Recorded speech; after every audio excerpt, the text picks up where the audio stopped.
South Point offers all the types of entertainment you'd expect at a first-class Las Vegas resort. Did you know our 400-seat showroom is one of Las Vegas's top destinations for live entertainment? Enjoy live performances by classic Vegas entertainers, bands, and today's hottest comedians, plus a rockin' dance floor. You can also enjoy live entertainment at the Grand View Lounge, where you'll feel all the vibes of old Las Vegas. Enjoy the music, and if you love to laugh, don't miss The Dirty at 12:30, our very own free comedy show, every Friday night at 12:30 a.m. in the Grand View Lounge. The Dirty is 100% free, so arrive early. Go to southpointcasino.com or call the box office at 77136 for today's performances at the showroom and the Grand View Lounge. When you're ready for your favorite cocktail, stop in and unwind at one of our 7 specialty lounges. There's a bar around every corner, because you're in Vegas, baby. South Point Casino has plenty of attractions for the whole family. Catch a movie. Our 16-screen movie theater includes 2 XD Extreme screens for the ultimate in viewing, sound, and luxury. After the show, treat the family to a variety of treats at our old-fashioned ice cream parlor, Kate's Corner.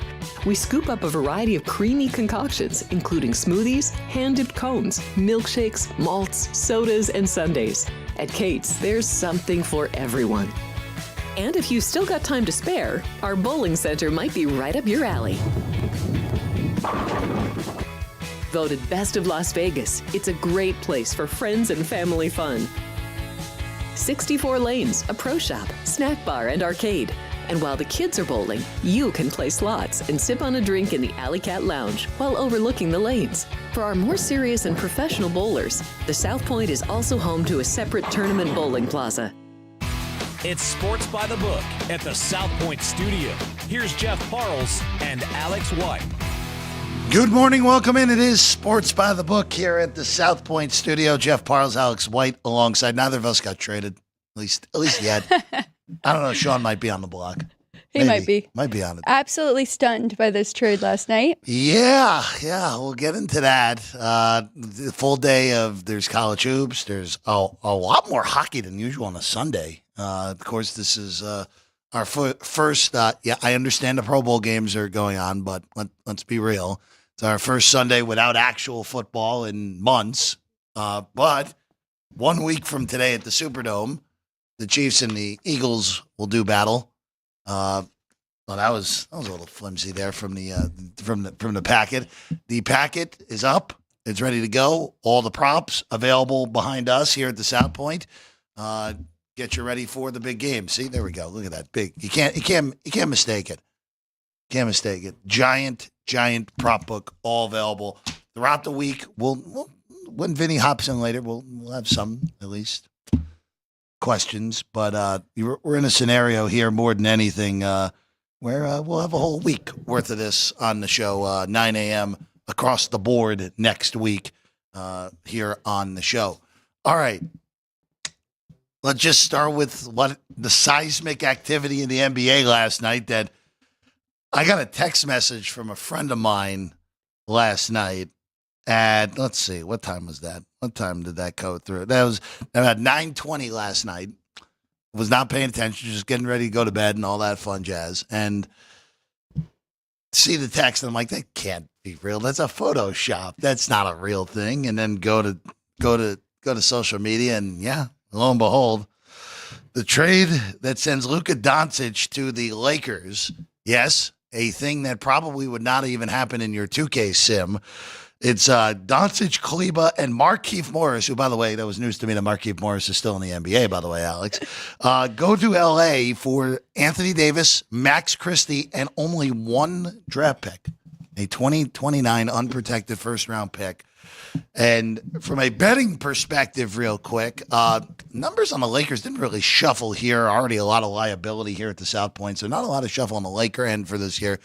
Dallas goes from 10-1 to 30-1, which, even with losing Luka, I'm a little bit, at least for a short-term thing, there's an argument to be made that, all right, you know what, maybe Dallas a little bit better on defense if Anthony Davis stays healthy. Kyrie and AD is still a darn good 1-2 punch.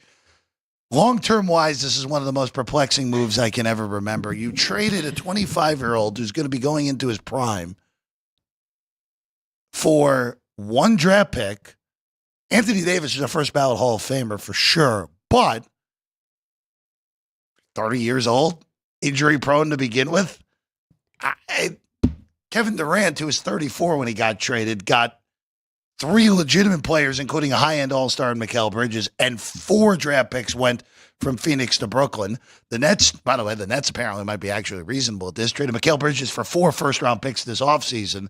And now Luka Doncic, who's by every measure a top 4 player in the NBA, only 25 years old, only gets this back. Nico Harrison just whiffed completely. There is no justification long-term for this. I think there's limited justification for this short term, even with Luka out with that calf injury that has been hindering him this whole season, especially since Christmas. But seismic changes the Lakers long term for sure. Now they have a star to succeed LeBron. But boy, crazy stuff here from the NBA last night, Alex. Yeah, especially like you said, in his prime, he got Dallas Mavericks to the finals just last year. You could tell they were all in, getting the pieces around him. And the word is that they did want more defense. And I'm just shocked that they didn't bring other guys in to fulfill that. He was the franchise guy and still had a year to make a decision if they were going to pay him long term, and kind of just did this out of nowhere. So I did talk to my dad earlier today talking about how much he is worth and looking at them compared to their backups. But right now, Luka, compared to an average, is about 6.5 points better, and AD about 4. So he was worth about 7 to the Lakers with his backup, but really just about 4. And only, like you said, Hall of Famer, but really just over the age of 30 compared to Luka, who is in his prime at 25. Very interesting to see this trade deadline comes the middle of this week. De'Aaron Fox already seems to be rumored to be on the move. I just wonder here, are the Lakers done here? Have they decided that this group was not capable of winning a title this year, just build it out for the future? Getting Luka Doncic, who, by the way, is probably going to play the rest of his career in Los Angeles now, more likely than not. Yep. That damn good first start for the Lakers. I just wonder what is next for LA. The Lakers actually have been playing some pretty reasonable basketball of late.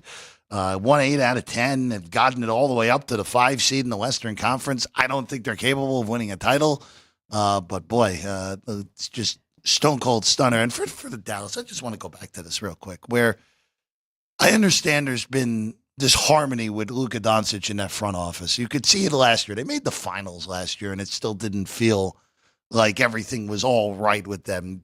Obviously, the viral video of people from the front office, legitimately Luka with beer in hand, celebrating the Western Conference championship, and they just grabbed the beer right out of his hand.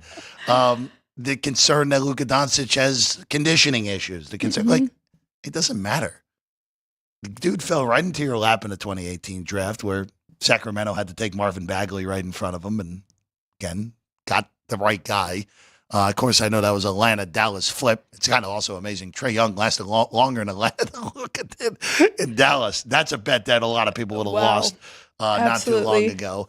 But this is just, you don't trade guys in their prime that are top 5 players for pennies on the dollar. You don't do it. And again, not to besmirch Anthony Davis. Anthony Davis, when he's on the floor, is still a top 20 player. And as your dad's power rating said, I mean, someone who's better, 4 points better than the average, is a damn good NBA player and still an all-star caliber guy. But it's honestly a slap in the face to Mavs fans. It's a slap in the face, honestly, to a lot of people who just know ball. Like, everyone knows this is not a good enough package for Luka Doncic.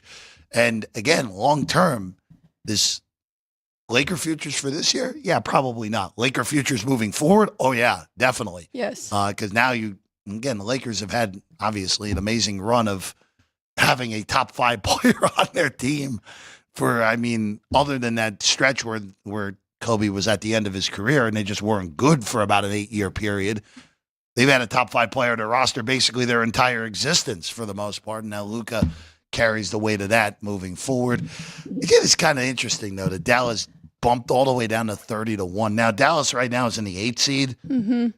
They're not beating Oklahoma City in a 7-game series this year, especially not. So, but craziness in the league, just jarring all the way around, and also will impact this week. Boy, boy, if Luka Doncic getting that type of package, what is Jimmy Butler getting back from Miami? You getting a $1 bill back at this point for Pat Riley and company? Why Craziness. so quiet? Why not see what other teams would offer them? Bingo. That's the question, right? Yeah. Like, this apparently took from the reporting I saw this morning, Dallas Morning News and LA Times, really on the majority of the reporting, at least locally, that this apparently been in the works for about a month. Lakers went to Dallas about a month ago. Pelinka and Nico Harrison are both close, at least talked it through, like the bearings of a potential deal, and it took about a month to get it done. I don't know how it stayed silent, for one. And two, your question's right. Like, how many players do you like, hey, Luka's on the market. How many players in the league are like totally untouchable in a trade for Luka Doncic? Like let's be real here. Wembanyama, Jokic, and maybe SGA at this point. Giannis isn't, because of the situation where I'm not sure if Milwaukee's convinced he's going to hang around. Everyone, Anthony Edwards would be a fun discussion. Wow. But I mean, in all seriousness, like Jokic, and I guess Boston wouldn't trade Jason Tatum, even though I would personally, but Boston wouldn't. But other than Tatum, Jokic, Wembanyama, SGA, and maybe Giannis, who else is untouchable? That's no it. one in a trade for Luka Doncic. Crazy, just insane that they got so little for a guy of that magnitude. We're going to do something we don't do very often on these Sunday shows. We're actually going to talk some NBA games here today. By the way, again, we'll see if this futures market bounces around a little bit today. But again, Thunder's still your betting favorite here at the South Point to win it all, and they should be. They're the best team, at least by my money. Celtics at plus 230, Cavs at 6-1. Everyone else is double digits. Boy, Milwaukee at 25-1 is a little bit interesting. But it's Doc Rivers, though, in big spots once he gets to get to the postseason. Hey, they did win the in-season tournament. They have been looking a lot better. They did. And Giannis, look, Giannis is almost like, because SGA and Jokic, because kind of like in the line of succession for giving MVPs, like SGA is kind of up next. Would Luka hurt this year? Jokic is having an insane year. Giannis at one point was like 150-1, and probably should never have been that high in the MVP voting. Not saying he'll win, but that was a really good price if he managed to snag that up a few weeks ago. All right. Speaking of the Mavs, they're in action today. Alex, as always, check your injury reports. A lot of guys out, especially even more so now with the trade last night. 13 against the Cavs. I'm just going to ask you this more so than anything. Cleveland has been one of the bigger surprises in the league. Well, not one of the bigger. They are the biggest surprise. They were supposed to be a good playoff team. They were not supposed to be 39-9, almost 50 games into this season. How far up the board do you have Cleveland right now in your power rankings, NBA-wise? Again, the Cavs are well on their way to getting the number one seed in the Eastern Conference and will have a shot at home court throughout the NBA playoffs, depending on what happens out west with OKC. So I've really just been catching up the last couple weeks on NBA. So, wow, yeah, I have them tied at second right now. Okay. It's kind of a jam right there with Boston, Houston Rockets, which might surprise some people, and Cleveland. Those three right there. So, very high. And then, Thunder, number one. Yeah, Oklahoma City, I think, is, again, betting favorites. They're the best team. I think if the health is all equal, I like them before the year. I still like them now. I still think Boston is right there. Sure. I think they're kind of just cruising, but definitely. They definitely are. And then the other game to at least look at here today is those Celtics on the road. I do kind of like that over, though. And I'm not giving out picks on NBA because, as I mentioned, the last couple of weeks I've really been catching up and updating, but not really giving out plays. 236 over on Cleveland and Dallas. 236 over. I think we're going to see some points, unless, the news of them wanting more defense, this team really steps up defensively. But looking at the pace of play, and Cleveland right now, number one offense. So I think that's a pretty good play there.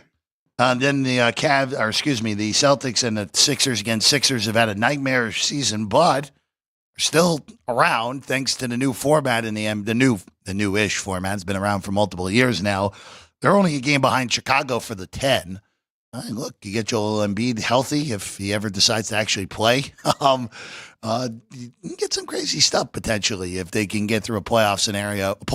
Celtics 11 though on the road in South Philly here. And I just think that's a little bit too aggressive here with these two. Even with taking Paul George and Embiid out, I have them about 9. So I think 11, you're getting some value, especially because they've covered Philadelphia in 5 straight now. So they're still playing really hard, led by Maxey there. And as I mentioned, the Celtics are kind of just cruising. So I don't think they'll take them that serious without the main guys in there. So I like that 11. Those 2 are my leans for the day with NBA. We know the rule of thumb for me when it comes to pre-flop NBA. Ryan McCormick's not here, but he would hear about it and probably slap me. Well, not probably. He would be allowed to slap me in the head on that. Futures, by the way, don't count in that. So I can play some futures awards. We can do that if we wanted to on that front. All right, let's go to college hoops. No games at 9 o'clock today. Interesting day in college hoops yesterday. Iowa State is almost a 20-point favorite, almost loses by almost 20 at home to K-State. Kentucky loses the Calipari Bowl yesterday. Yeah. Big win, honestly, humongous win for Arkansas if they're going to get back into the potential at-large competition for the NCAA tournament. Very weird college hoops day all the way around. Tennessee smacking Florida without Ziegler. Strange college hoops day all the way. Texas Tech wins in Houston without their best player and their coach after one of the most ridiculous ejections I've ever seen in my life. So maybe a little more sane here today. Well, the whole day technically counts as insane with the Doncic trade late. But let's start in Champaign. And Alex, you said to me right before the show, oh no, the Sixes are gone. They're back. Okay. They're back. Illinois, who is... I don't want to say Illinois is floundering because that's not fair, but Illinois is in a really bad rut right now where after beating Penn State on January 8th, they moved to 12-3 overall, 4-1 in the Big Ten, where their only losses were, they had the overtime loss to Northwestern, but their 2 non-con losses were a game in Birmingham against Alabama and a buzzer beater loss to Tennessee. So their 3 losses were, all right, you lose a rivalry game in overtime, coin flip. Northwestern's not a pushover. All right, fine. And then 2 of the 5 best teams in the country. No problem with that. Since then, a loss at home to USC. They lose at Michigan State in what was a great game 2 weeks ago. All right, no problem. Michigan State's a legit top 10 team. They lose at home to Maryland, which Ken Palm likes Maryland. I don't like Maryland out of College Park, so that was pretty jarring to me. And then they get beat in overtime by the Huskers on Thursday night. Now you get Ohio State, 6 at home for the Illini. Ohio State's won 3 in a row after losing 4 out of 5 at the beginning of the month. The way you said it to me, since it's back to 6, I guess you like the 6 with the Buckeyes here on the road today. I do like the 6 a lot. I actually took 6.5 last night with the Buckeyes to keep it close. They're 13-8 ATS over the last span. And like you said, they've won 3 in a row. And if you look at their 3 losses before that, they lost by 1 to Indiana, 2 to Wisconsin, and 2 to Oregon. Lost before that, Michigan State kept it really close, lost by 7. So I think they'll be able to hang around in this one. 21st defense efficiency. And Illinois on the other side, shockingly, offense has kind of struggled. They've been very good on the defensive side as well. So lean to the under as well here at 154, but I really like taking the points with the Buckeyes. I'm staying out of this. This kind of feels like a spot where Illinois can get their act together, but I don't really trust it right now. They don't look right. This team early in the year looked the part of a Final Four caliber team. It doesn't look like that right now. Current form, I think, does matter in this spot. But again, at home, honestly, pretty good spot to go against, at least to me, reasonable spot to go against Ohio State. I mean, they drilled Penn State on Thursday, 3rd game of the week also for the Buckeyes. So see how much is left in the tank. But number take, no problem with that for me. That's just a stay off more than anything. All right, let's go Cincinnati and West Virginia next. This is going to be an ugly-looking basketball game. You got 2 really good defenses here. Bearcats have been a monster disappointment in Big 12 play. They were 10-1 going into conference play. Now, I didn't really buy them because if you read between the lines, their best win was the Battle of Cincinnati against Xavier. They only beat one other top 100 Ken Palm team. They beat Dayton. All right, so they beat 2 in-state rivals. Their only 2 wins in conference are against Colorado and Arizona State, who are 2 of the 3 worst teams in this league. Now, West Virginia comes in after getting off to a 4-2 start in the league with a win over Kansas and Iowa State. 3 straight games where they've really struggled on offense. They lose at home to Arizona State, only 57 points. They lose sub 1 point per possession. They lose to K-State by 13, sub 1 point per possession. They lose to Houston by 14, sub 1 point per possession. West Virginia's offense has really struggled of late. There's a reason this total is astronomically low at 126.5, and quite frankly, I think it's still too high. So I like the under in this game, Alex. 2 teams that want to grind it out, 2 teams that want to play defense. There's no reason to think that this game gets played. Look, if it get the one problem with a 126, 60, 65, you get 65, 65, you're totally done, obviously. That's 130. Like, you are asking for this game to be played in the 50s. But based off the defenses, there's no reason to think it won't be. I'm with you. I saw 127.5 last night. They did jump on that. Is 126.5 the best number left? There's 2 126.5s out there. Okay. So I think under is definitely the best play. Both of these teams are top 25 defensively, and West Virginia, as you mentioned, out of the top 100 offensively. Cincinnati 143. So looking at pace of play, looking at the defense, I think we're okay going under that 126.5. It's going to be one of those if we've got to avoid, well, down to 126 here. So moving even further down here. I just got to see what ends up playing out here more so than anything in the way of just for Cincinnati, where this looked like, all right, this could be the year where you take the step forward. It hasn't happened. West Virginia, I thought was going to be pretty mediocre this year. I thought they were going to be basically like those Drake teams in the Missouri Valley the last few years in the Big 12, which didn't think matched very well, but credit to them for at least being on the right side of the bubble here at the moment. All right, let's go to Memphis and Rice. Yeah, there we go. I think this is the first time we mentioned Rice basketball on the show this year. Memphis is 10. So this all depends on what Memphis feels like doing here to me. Because we've seen all over the map here for Memphis since that loss to Temple, where they've won 4 straight games. But it's been very random of when they've decided to turn it on in these games. They destroyed Charlotte in the first half 2 weeks ago, and they ended up not covering. They're up in that. Let me make sure my notes are right here. In that game, they were up 16 at halftime. They did not cover a 10.5-point line. They lost 1 by 9. The Wichita State game, they were losing at halftime. They come back. They covered the second half relatively easily, win by 8. UAB, they just put it on UAB from the start, win by 23. And then the Tulane game, they really messed around for a good chunk of that first half and then ended up covering the number with a good second half, much better defensively in that second half for Memphis. But more so than anything, Alex, this Memphis team, super talented, clear NCAA tournament team. It's just a matter of will they show up early, will they show up late, which makes this a very hard handicap to figure here. One thing that is on your side in this, Jeff, is Rice did beat Memphis at home last year, so they've got a little bit of home revenge going back and to their spot. So I do think they will be motivated. Won't take them too lightly here. Penny Hardaway will have his team ready to go. I do like the 10. I think they should be more about a 13-point favorite. And if you want to add in the revenge too, I think it's a good spot there. Lean to the under. I just don't like how fast Memphis wants to play. And if you like that side, it's kind of a messed up correlation there. So I'm going to go with Memphis minus 10. Rice 6 straight losses after beating Charlotte back on January the 4th. Again, not very, very average to mediocre on the Rice Owls.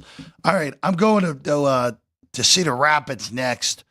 Northern Iowa and Bradley. Now, the Missouri Valley, to me, has 4 teams that you can consider, hey, if they make the NCAA tournament, they are capable of potentially pulling an upset in round 1. These are 2 of those 4 teams. Drake, who I still think is the best team in that conference, is one of the other ones.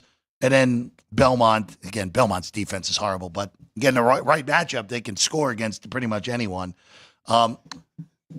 So I actually think this should have came pick Alex. That's the only reason that I brought this up. I think Bradley is that much better than Northern Iowa, even though I think the Panthers are capable of beating high-end teams. There's also I think it's a good spot to go on Bradley here. They get beat earlier in the week by a pretty solid UIC team at home, which snapped a 5-game winning streak. Their only other losses this year have come to Drake, Santa Clara, and Wazoo. So, again, UIC is a legit top 120 team in KenPom now. But I like Bradley. I like the Braves on the road. They have enough, at least consistently wise. They are more consistent on both sides of the ball than Northern Iowa. I do like Bradley here because of that more consistency. Trying to see if we do have any revenge. Looks like they both won on their own home court last year. Yep. Did they play in the tournament? No, they didn't. But I agree with you. I do think this game should be closer to a pick. Are you going money line or taking the two? I would just money line it. Well, you know what? If you find a better price on the money line, go ahead. You can justify it. It's close enough, 20 cents, close enough that you can justify just taking the two and going from there on that one. All right, Colorado at TCU. Buffs have really struggled. They'll always have that win over UConn and Maui, right? 6.5 here today. Buffs have now won since December 21st. 9 straight losses to begin their return to the Big 12. TCU, I just can't really figure out. I just don't think they're all that good. They're 3-6 in conference, losers of 3 in a row. I don't know. I don't really love laying 6.5 with TCU against anyone in conference play, Alex. Well, especially because they've really struggled to shoot the ball. Really good defensive team, so I think they can definitely cover this number. I think it's just about right there. But, yeah, I'm not jumping to lay that with the Horned Frogs either. In the Big East, DePaul, Seton Hall. These are the 2 worst teams in the conference. I still floored at what Seton Hall managed to do this offseason. You win the NIT last year, you put no money into your NIL, and you're 6-15, and quite frankly, you're fortunate to be that good with the way this team is just so bad on offense. And they're not even elite on defense either. They're just about average on defense this year. DePaul finally snapped the losing streak in conference on January the 17th, beating Georgetown. These 2 teams met earlier in the year in Newark. It was an overtime game. Somehow it managed to reach 165 points in that overtime. Totals 137 today. This game is in Chicago. Alex, I'd only just look to find a money line partner for DePaul. I don't really love laying 5. Even though, again, the Seton Hall team is just really incapable of scoring the basketball.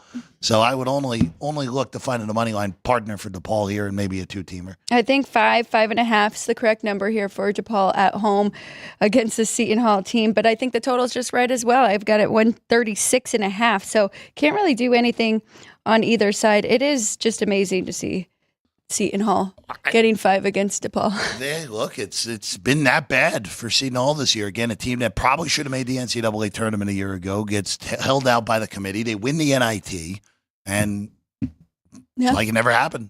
It's the brutal year there in South Orange this year. All right, one last college hoops game. Oregon hosting Nebraska. Yeah, they actually are starting a game at 7:30 Eastern time on a Sunday for once here this year. It's actually good.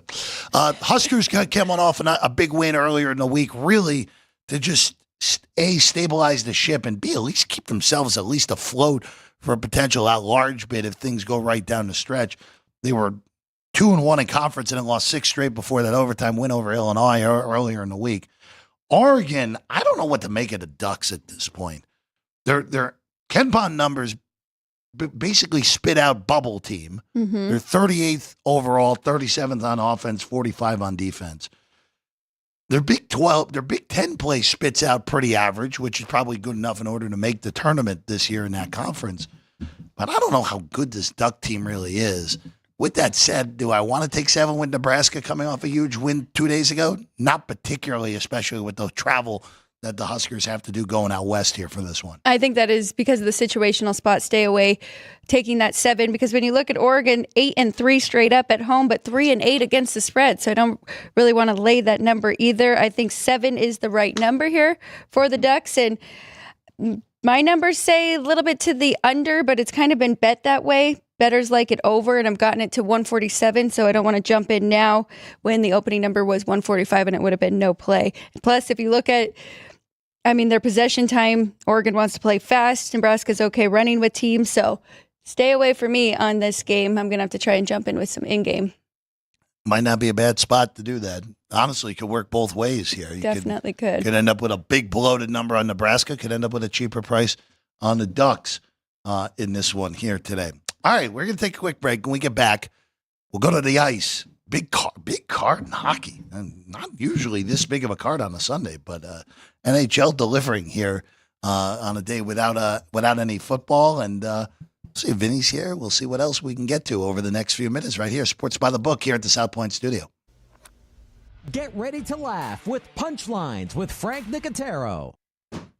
Join Frank and his team of featured guests for your daily dose of comedy. Reno, the Pittsburgh of the West. Poison. Yeah. Poison. Sports. F for Falcons, Alex. We were talking Derek Carr for MVP after 2 games.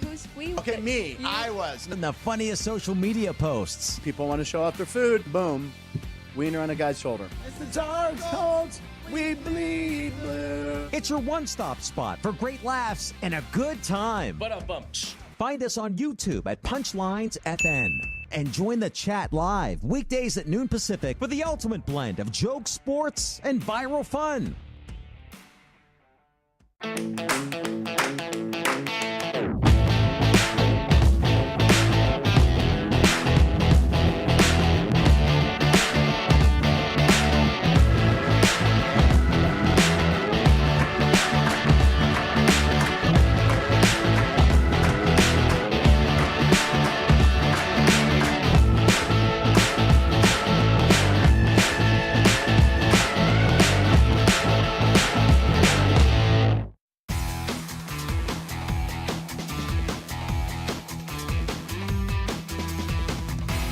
Welcome back in at Sports by the Book. Jeff Parles, Alex White alongside. We're thrilled to be with you as always.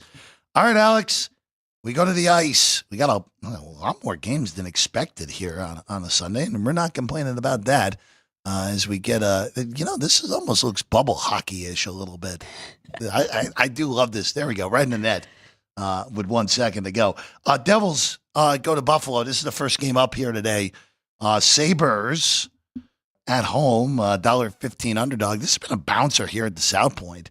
Got as high as $1.50 on New Jersey, now back to $1.35. 6.5 your total for this one. Eastern Conference foes. I really do think this is a cheap price here on New Jersey at minus 135, but I can't blame the bettors for going against them. They have really struggled as of late. They're 4-3-3 in their last 10 games, but they are the better hockey team here. Jake Allen will be the goalie, 2.55 goals against and a .906 save percentage. Ukko-Pekka Luukkonen has been good for Buffalo too, but I mean, they are 11th in goals for and 29th in goals against Buffalo, that is. So I do think the Devils are the right side. I do have them a much bigger favorite, so maybe I'll try and find a dance partner for the Devils. Devils, again, sub $1.40. Sabre, right now, standings-wise, Sabres still in the cellar. Boy, what a franchise that's turned into. Still in the cellar in the Eastern Conference, New Jersey. Right now, still in good shape. On a crash course at the moment to play Carolina in round 1, which might not be the best of things for the Devils in that Metro pot. The number has moved up too, unfortunately, on the total, or it would have been a play on over 6, but now I think 6.5 is the right number. We don't want to go over that one in this one. Going to Colorado next, the Avs, huge favorites, $2.10 favorite on the Colorado Avalanche here today. Total of 6. This one hasn't moved at all, Alex. Just the juice on the totals shifted a little bit. And it is crazy. We talked about this off air, but so much movement here in the NHL, and we know that they no longer have Wrighton in there. But I do think that number's right. I do think they should still be a $2 favorite at home here. Total 6. I lean to the over. I've got this at 6.5. Taking a look at some of their streaks, though. Colorado is on a 3-game under streak at home, and the Flyers 2 straight unders on the road. But, I mean, Colorado, they're 7th right now in goals for, averaging 3.28. They're 19th in goals against, even though Mackenzie Blackwood has been very good for them. So it's a overplay for me here now that it is at 6. So I'll take that over. Over 6, the play on this one for Alex. All right, let's go to Anaheim. Our guy Sean was talking about this game earlier, which is a little bit concerning to me, Alex. The Ducks taking on the Canadiens. Canadiens playing better hockey right now. Right now, Montreal, again, still needs some help, but at least until this 4-game losing streak, at least gotten themselves into it and kind of fell out because of that 4-game losing streak. The Ducks, again, kind of just middling as they've been now for the better portion of a decade. Plus 110 on Anaheim at home at Honda Center with a total of 6. I won't spend too much time on this one because I really don't have anything. I think the Canadiens should be minus 125 on the road. So not a big enough difference there to want to take that plus price with the Ducks. And I've got it 6. A little bit of a lean to the over, but we got it right there as well, minus 125. So nothing in that one. VGK goes to Madison Square Garden tonight to take on the Rangers. Rangers have been, it's safe to say, Rangers have been the biggest disappointment in the NHL this year by pretty significant margin. I know Nashville's up there as well, but the Rangers, this is supposed to be the year. It has not. VGK, this one hasn't moved at all. VGK opens $1.30, still there. Total 6.5 on this one at MSG. Well, you got to factor in the Rangers are playing on a back-to-back, so Shesterkin did go yesterday. Terrible loss. JT Miller did give them a little bit of life there and scored a goal, but now we get Jonathan Quick. I do think Vegas has the advantage with the goalie here with Aiden Hill having a very good year, 2.64 goals against average and a .901 save percentage. So if anything, I would look to the Knights. I just didn't make them quite that high, but I still have a little bit. I have the Rangers a little bit higher still at home, kind of waiting for them to play to their potential. Well, it's a power rating there for all of the teams, but with Jonathan Quick, and that might be my dance partner for the Devils, actually, taking the Knights there. Keeping it with the New York flavor, the other New York team is in Florida tonight. The Islanders, who kind of sneaking their way back into contention here. Isles right now entering the day 3 points out of a playoff spot, trailing Tampa and the Bruins and the Red Wings, but not completely dead like it looked like before this big 7-game heater for the Isles. They're plus 210 on the road tonight in South Florida against the defending champs. Florida minus 250 with a total of 6 in this one, Alex. I do think that minus 250 is a little aggressive here for the Panthers. And you're right, Jeff, the Islanders 8-2 in their last 10 games, so they have been playing good. But both of these teams are on a back-to-back, so both of them have backup goalies going tonight. I don't really know who you want to give the advantage to there. I guess you would have to Spencer Knight. Yeah, his numbers are very good too. But Florida's just kind of been coasting too since they won the Stanley Cup. So I would definitely not want to lay that price. If anything, I would look to the Islanders, maybe even puck line for them to keep it close. Florida has technically taken the lead on Toronto in the Atlantic by a point, but Toronto is a game in hand. So basically evens out on that one. Boy, we could end up with an all Ontario, Toronto, Ottawa round 1. Been a while since the Sens have been in the playoffs. So that is in play at least. And it's funny, I was really excited once they got Ullmark, and he's been out for quite some time. So they've been doing this. Yeah, the Sens still in there. They're not in action today, though. All right, Alex, I want to ask you this with this one. Let's go to Dallas, Blue Jackets and Stars. Is there any reason that the market has not corrected itself on Columbus yet? It just feels like Columbus is priced like a bottom-tier team every single time out. They have not been playing like that, especially over the last about a month now. And if you look at the standings, the Columbus Blue Jackets currently hold the top wild card in the Eastern Conference right now. Dallas is $2.60, plus 220 on the takeback on the Jackets with a total of 6 in Dallas here tonight. Only because of their home road splits. That's really the only answer that I have. I mean, at home, you do want to definitely back the Blue Jackets. But, I mean, also, if you look at their numbers, they're kind of alarming because they're 8th in goals for, but they're 26 in goals against. But they have been playing much better. Let me see if I have their under streak. Yep, 3 straight unders for the Blue Jackets and 2 on the road. Dallas is the opposite, 2 straight overs, and they have won 4 in a row, but Columbus has won 3 in a row. I mean, I don't blame you if you want to take a little bit of pizza money on that Columbus price, but I do think it's pretty close to accurate. And the number 6, I've got it right there as well. Stars still trying to chase the Jets, who again got out to the big fast start and won 6 in a row. Winnipeg 10 points clear of Dallas in that Central. Winnipeg well on their way to getting the number one seed in the Western Conference, and if it wasn't for Washington, it'd already be a runaway for the President's Trophy in the NHL. All right, let's go to Utah. This is a very average hockey game. Blues and Hockey Club. Utah's $1.30 at home, 5.5. Alex, these teams are pretty similar, honestly, here, and this price makes sense. Yep, it does, especially just getting that home ice advantage there for Utah. That's why you see the minus 130. I've got a minus 128 at home. Both of these teams have lost 4 in a row coming into this one. It's been pretty tough for both of them. Now, the Blues do have a better record on the road than Utah does at home. The Hockey Club has one more on the road. So the Blues are 12-12-3 on the road, where Utah is 8-11-6. That might be enough to maybe want to take a little bit of the Blues here, but yeah, I would just pass on this game. Going to Vancouver next. Red Wings hot right now. Detroit winners of 5 in a row to get themselves back into the playoff discussion. Vancouver right now a point behind Calgary. Get about 30 games to go for everyone here in the NHL, so still more than enough time left in this season. Vancouver, again, $1.55 at home, 5.5 for total against the Wings here tonight. And I would say to tread lightly. I am just doing 1-unit plays, but right now it feels like the dog days of summer with baseball where we are with hockey, and it's been a little bit of a weird swing here and some upsets and kind of an opposite with the totals here. But I think that number's right here with Vancouver at home, minus 155. Of course, Thatcher Demko still trying to get right here, just 4-6-3 since he's been back with a 3.26 goals against average. That is not his normal number. So my numbers do say 5.5, but I lean to the over with the way that he has been playing. And we know that the Red Wings can score. But nothing official in this one.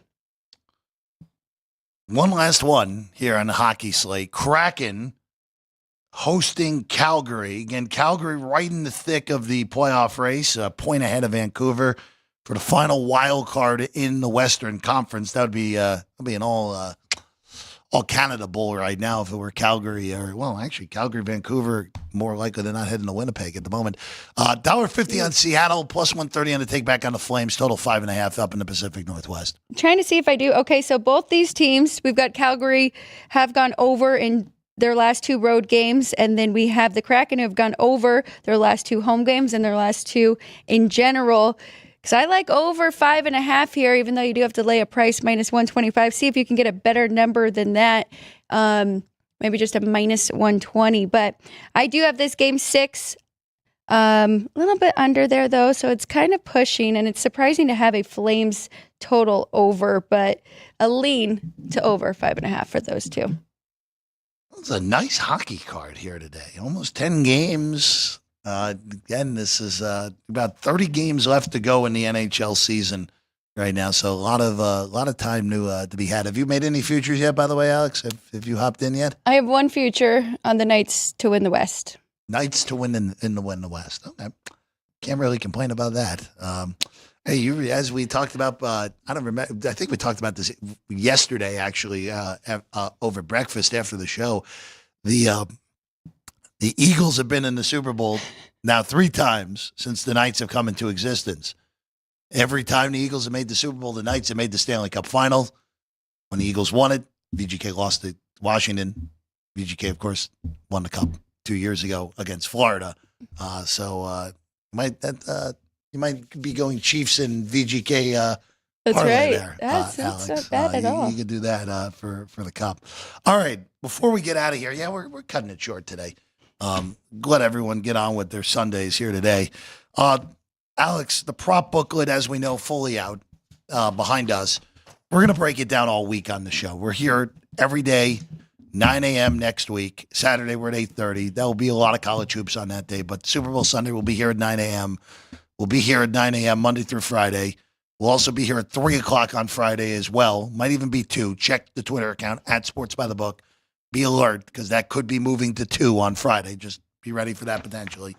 But, Alex, what is your process like with these props? Because there's so many. Again, I know, we live in a different jurisdiction than a lot of you out there. We understand that a lot of in different jurisdictions, you have plenty of prop options every day. But it's a Super Bowl. It's everyone wants to get involved, even the non-bettors. But what's your prop process for the Super Bowl? Well, really, I go player by player. I grab their game logs for the year. I find their median. Then I look at their median for away games. Then I look at their median for the 5 best defenses and see how they did, see where that number lands. It's usually pretty right on with the books, but you'd want to try to find other angles and try and get inside the defensive coordinator's head, right, and how they're going to play, and try and find some advantages there with offensive players. So that is player props. I feel like I've been more on player props than I have with, the 2-point conversions and things like that are kind of just taking a gamble. So that is my process. Just checking medians, maybe even averages, and even current form, how these players are playing and where we think those quarterbacks are going to lean to. So that's basically it. It's super interesting to see, at least just again how these markets have blossomed and built up through the years. This is weird to go, at least for me. I'll do my whole walk through everything in full over the next 48 hours. I don't know. This kind of feels like this is a harder prop market than it's been over the last few years. 2 years, and it's funny because 2 years ago, I thought was a dynamite prop market with these two teams. Yep. This year, I don't know.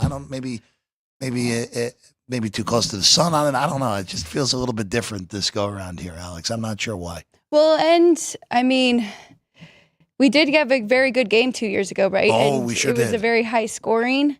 We have a high total right now, sitting at 49 here at the South Point, but kind of figuring out if we're going to see more offense or defense. That's kind of where you got to start. And it's okay to take unders in props as well. So there could be somewhere, some good spots there too. Plenty of time to bet them. All the props available here at the South Point, available across town at other shops as well. Shop around. There are going to be numbers that are better here. There are going to be numbers that are better elsewhere throughout these next week plus for betting the big game. All right, you know what? We'll, by the way, 1.5 on Kansas City right now, total 49. Only dime line in the city right now on the money line as well. So best number on the money line in Las Vegas right now on the Chiefs, find us. Best money line on the Eagles in the city, find us. So I might have to take a little bit of that Chiefs money line now. it's pretty good, minus 120. I don't know. It'd be interesting to see if this thing comes back a little bit money line wise, but True. kind of know how this works. People are going to forego, especially people that come in just for the Super Bowl, are going to forego taking the 1.5 and just take the plus 110 on Philadelphia. Yeah. That's just the way it's normally going to go, especially in a tightly lined game like this.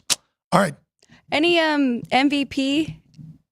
Oh, that you were I'm thinking just already? I'm just going to do Mahomes and Barkley. Are you? Yeah, I'm going to do them both because I do. If you made me pick today who's going to win the game, I would pick Kansas City. It just feels like a fool's errand to pick against them in a big game. And also, too, if the fringe lunatics on social media are actually right, then why aren't I betting the Chiefs? Right. So, but that's, it's Mahomes. It's the modern day NFL version of MJ at this point. It's hard to justify betting against him in the big game. So Mahomes is a MVP. And then if Philly wins, I think Barkley's more likely to need to have the bigger game than Hurts. So I like Saquon over Hurts as the potential MVP pick for Philadelphia. I would be stunned if we have an off-the-board MVP in this Super Bowl, in all honesty. Like, I think the furthest you can go down in those Super Bowl odds for an MVP would be Travis Kelce. I had a feeling you were going to say That'd that. be the only one. No defensive players winning in this game unless if we get some weird low-scoring game out. Right. It would be very tough. And I saw some people are jumping in on the kickers as well. I don't see that happening this year. No, don't do that. If we get 9-6 with 5 field goals, then something really weird has transpired. Only the writers of Bookie could have come up with that one, which they did in the first season. All right, that's what we got. Alex, good luck. Whiteboard before we go, actually. Oh, so I do have Ohio State +6, Cincinnati and West Virginia. We're going under. That is 126.5 now, right?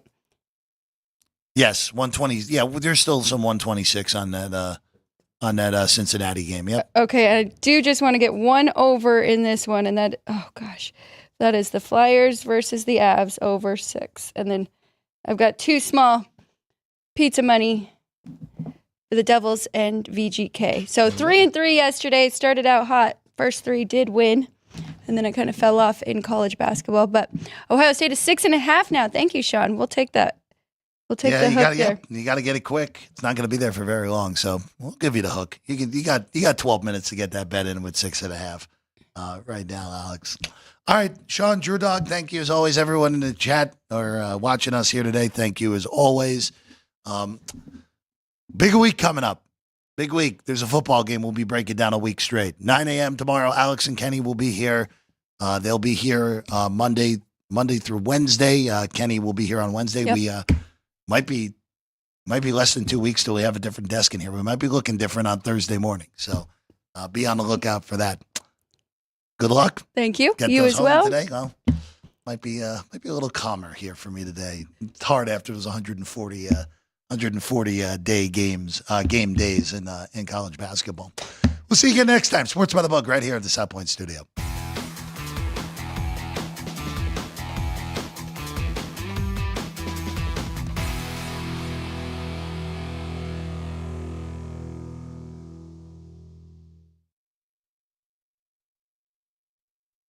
They had a terrific win the other day.